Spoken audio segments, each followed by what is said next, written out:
Mr. President. We are live from YERS Online TV, and I'm actually in the person of Akuapem Deborah, a student of PUCG, a multimedia student actually, and we are here to have a short interview with you.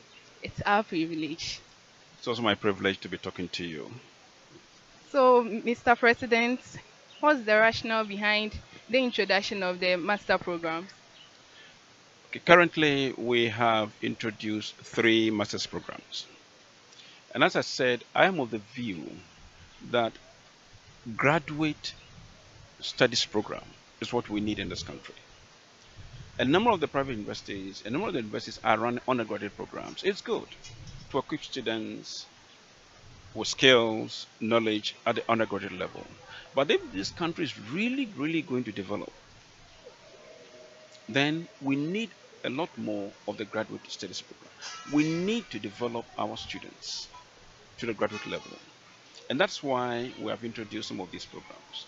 For example, the MA International Development Studies program I was talking about, it equips students in a different way to expose them to some of the documents that those who work with the World Bank, international organizations, so on, go through. So it is to prepare our students so that when they find themselves in such positions, they'll be able to do due diligence to these documents. See, I think we hear a lot of reports about how some of our diplomats, how some of our professionals have shortchanged the country and its citizens in terms of documents which have not properly been scrutinized and signed. And along the years, we are told that, oh, we should have benefited more. We are now trying to open negotiations. I think all these things should be things of the past.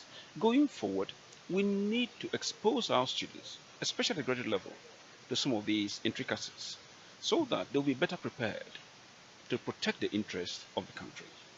If we take the M.Med education, for example, uh, currently some new educational policy reforms are being rolled out.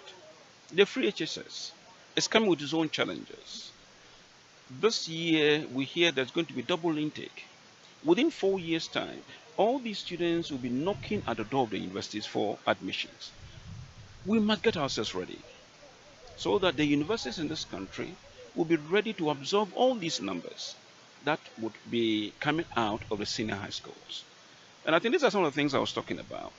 For example, the College of Education currently are going to run a 4-year degree program. It calls for qualified staff in the College of Education. Do we have them? My simple response is not at the moment. We need to train more of these staff to teach in our College of Education, especially if they are going to become colleges of the public universities. So the onus is on all of us, the private universities especially, to step up our graduate programs and move away from all these. We are all doing the same undergraduate programs. All of us, they are around the same things. But the graduate studies program, we have been shying away from there. And I think it's high time we move in there as well.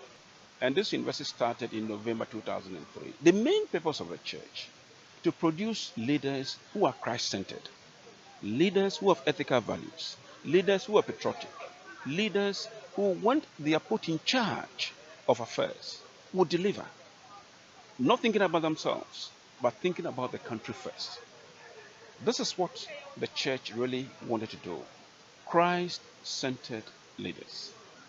So currently we have 5 campuses. Akropong is one of them. Abetifi is the main head office. Then we have Agogo. Agogo is where all our medical programs are because of the Agogo Presbyterian Hospital. So we have PA, physician assistantship, we have nursing. There are a number of programs that have been outlined for Agogo. But all the medical health programs are going to be at Akropong because Agogo Presbyterian Hospital belongs to the church as well. So we are leveraging on that to train, medical health personnel. And here at Akropong is where we have our development studies and education. And then when you go to Abetifi, that's where we have our faculty of science and technology, and then we have a school of business. And then Kumasi is where we are now introducing the Bachelor of Laws. which is going to start off by God's grace in September. And then we have another campus in Tema as well. So these are the 5 campuses that we have as a university. And each campus specializes in a certain area. Yes. And that's how we have been running this university for some time. At the moment, we are close to 3,000 in total. But we think we can do more. And the church actually decided on semi-urban areas. If you've noticed, Akropong is a semi-urban area. Abetifi is a semi-urban area. Agogo the same.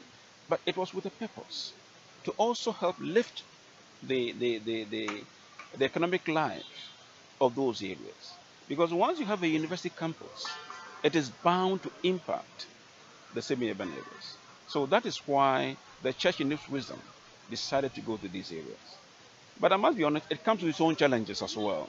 Yes. But we are trying to surmount these challenges the best we can. Because we are in the semi-urban areas, we engage with the community most of the time. So a number of times our students go on some kind of